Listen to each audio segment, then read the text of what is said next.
When it comes to Mario villains, everyone thinks of Bowser kidnapping Peach over and over again. But if you ask any OG player who really scarred them for life, it's that blue-robed old man who pops out of nowhere with that creepy jingle, Kamek. He's Bowser's right-hand wizard, the guy who raised Junior from a baby, and quite possibly the hardest-working, most underappreciated grunt in the entire Nintendo universe. Today, we're breaking down how he went from a nameless, spooky bad guy to everyone's favorite villain. Out of the castle shadows, a blue ghost appeared. That was Kamek's first ever appearance in the Mario franchise. You'd be minding your own business, jumping between blocks, when suddenly that eerie magic sound hits. And there he is, floating there with his black-rimmed glasses. His wand wasn't just a weapon. It was a cheat code that broke the game's rules. One flash of those weird geometric shapes, and perfectly safe yellow blocks would turn into rampaging Koopa. That whole terrain shifting gimmick blew every kid's mind back in the day, even if it made us rage quit 100 times. He didn't even have a name back then, but that pointy hat and his bag of magic tricks already became part of Mario's DNA.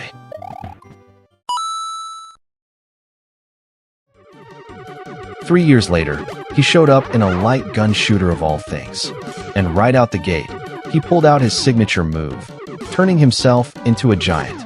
His massive shadow covered the whole screen as he zoomed around, teleporting left and right and spamming those geometric magic bullets everywhere. How many of us emptied our light guns into him as kids? That classic blue robe, pointy hat, and glasses were burned into our retinas right there in the crosshairs.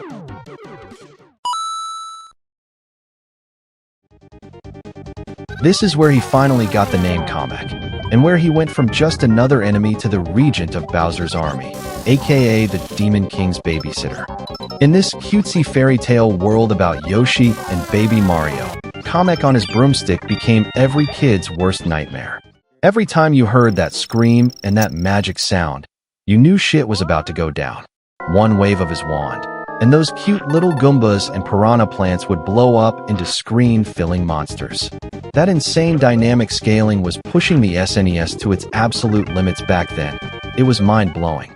And don't even get me started on the final boss.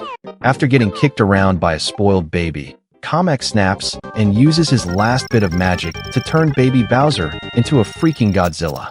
That mix of desperation and absurdity? It's still one of the best villain moments in gaming history.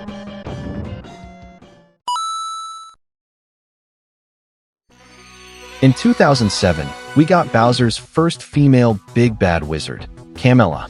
Way out in the depths of space, this green-lipped sorceress with a star-powered wand gave us one of the most brutal fights in the game.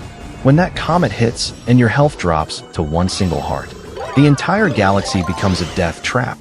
You had to dodge on those sliding platforms and perfectly time those green shell rebounds under so much pressure. One tiny mistake, and it was back to the start. Zero room for error.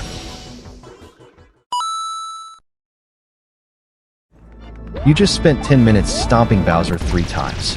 You're breathing a sigh of relief, running towards the cage to save Peach. She turns around, and it's Kamek in disguise. Before you can even process this hilarious fake-out, Kamek casts a spell to revive Bowser. But things instantly go sideways. The newly resurrected Bowser grows into a towering giant, and the very first thing he does is casually knock Kamek right off the screen. Talk about a thankless job. Suddenly, your relief turns into pure terror as you're running for your life through collapsing ruins, while a gargantuan Bowser spams giant fireballs everywhere. That brilliant twist completely broke the formula and remains one of the most iconic, chaotic moments in Mario history.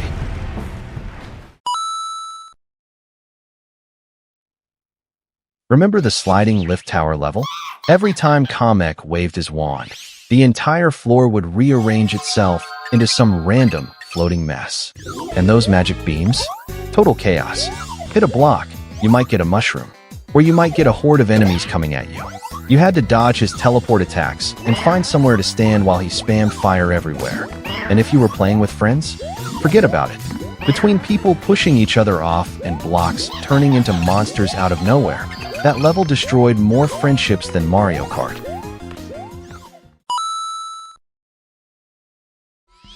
This was Kamek's hardest working year by far. He showed up in every single one of the 6 fortress levels. Dude went from being the final boss guy to clocking in every single day like a regular 9 to 5er. Before, he'd just sit back and make things bigger. Now he's out there getting his hands dirty. He's hiding behind fake blocks. He's floating around on balloons. He's even making clones of himself.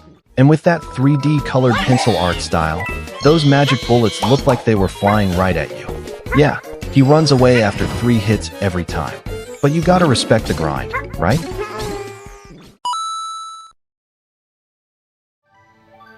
This was a huge moment. After 24 years of being the bad guy, Kamek finally became playable. All you had to do was collect 45 coins and beat that tough challenge, and you could play as the legendary wizard himself. Dude hits a mean drive, over 200 yards, and his fade is absolutely deadly. And he even waves his wand around when he makes a putt. It wasn't just a character unlock. It was a moment 24 years in the making for all the OG fans.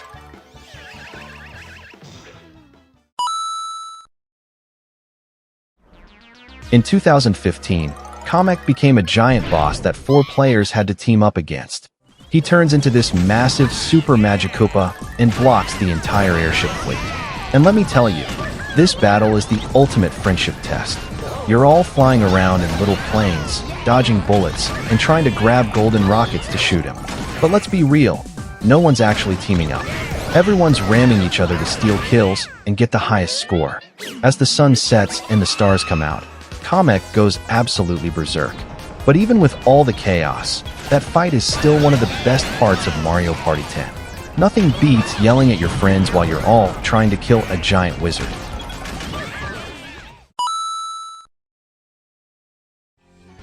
In the paper world, Kamek is the ultimate troll.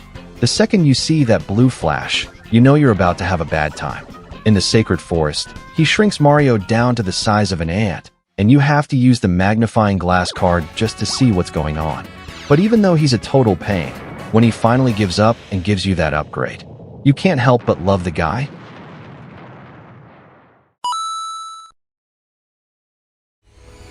"2018 was the year Kamek finally got his revenge on the tennis court. Instead of a racket, he's using his magic wand. And he doesn't even run. He just floats around the court, hitting these insane curveballs that go everywhere. And when his special meter is full, he jumps up and blasts this giant magic beam across the net. It's absolutely epic. All of us who grew up fighting him finally got to play as him, and it felt so good. Who would have thought that the great Kamek would become the biggest punching bag in Mario history? In Super Mario Maker 2, people make levels where thousands of Kameks just pour out of pipes onto conveyor belts. They don't even get to cast a spell before they get mowed down. All those satisfying one-up sounds. They're built on the tears of the Kamek army. The guy who used to make us throw our controllers is now just a farming tool.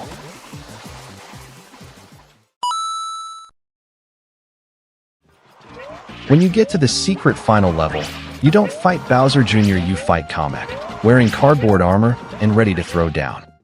He makes all these crazy weapons out of cardboard and corrugated paper, and it's actually amazing. This 4-phase boss fight is brutal. No checkpoints, almost no room for error. And the final phase? You get in a giant boxing mech and just go toe-to-toe with his giant paper monster. It's the most hype boss fight in any Yoshi game, hands down. And a no-hit run? Good luck with that.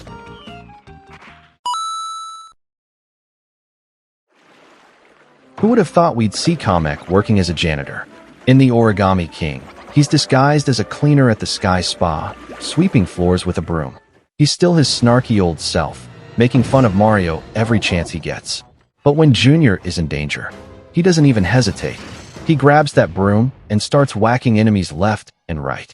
And that scene at the volcano, when he stands in front of all those Goombas to protect Junior, that's when you realize he's not just a villain. He's family.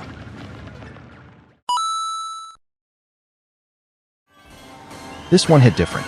Kamek finally made it into Mario Kart after 25 years of waiting. He was supposed to be in Mario Kart 64, but got cut at the last minute. He was even in the files for Mario Kart 8, but never made it in. 2 times, he got so close. But in 2021, he finally arrived, riding his broomstick cart, racing through the Kamek Cup and Ghost Valley. When he uses his item and sprays coins everywhere, you could hear the collective cheer of every Mario fan around the world. 25 years of waiting, and it was totally worth it.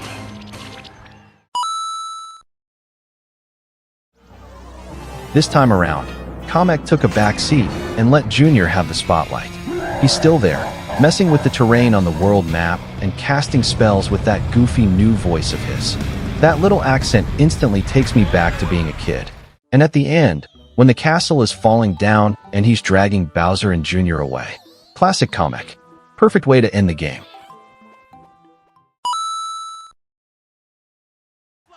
On the new courts, Kamek is teaming up with Bowser Jr., and they are absolutely terrifying. Kamek is the ultimate trick shot artist, hitting these crazy side spins that curve all over the place and bounce unpredictably. And Junior is right there, ready to smash any weak returns. But their real secret weapon? The new ice racket. When they activate their fever mode with it, they freeze the entire court. Slippery ice everywhere. And if you get hit by the ball, you get frozen solid. It's absolutely brutal.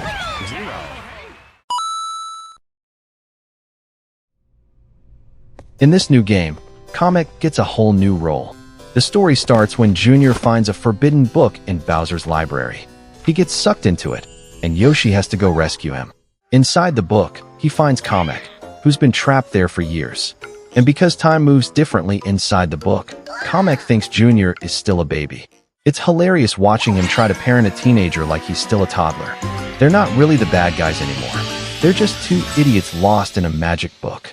And even though they cause all sorts of trouble, you can really see how much Kamek cares about Junior. It's surprisingly heartfelt. From a nameless blue ghost in 1990 to a loyal family man in 2026, Kamek has been with us for 36 years.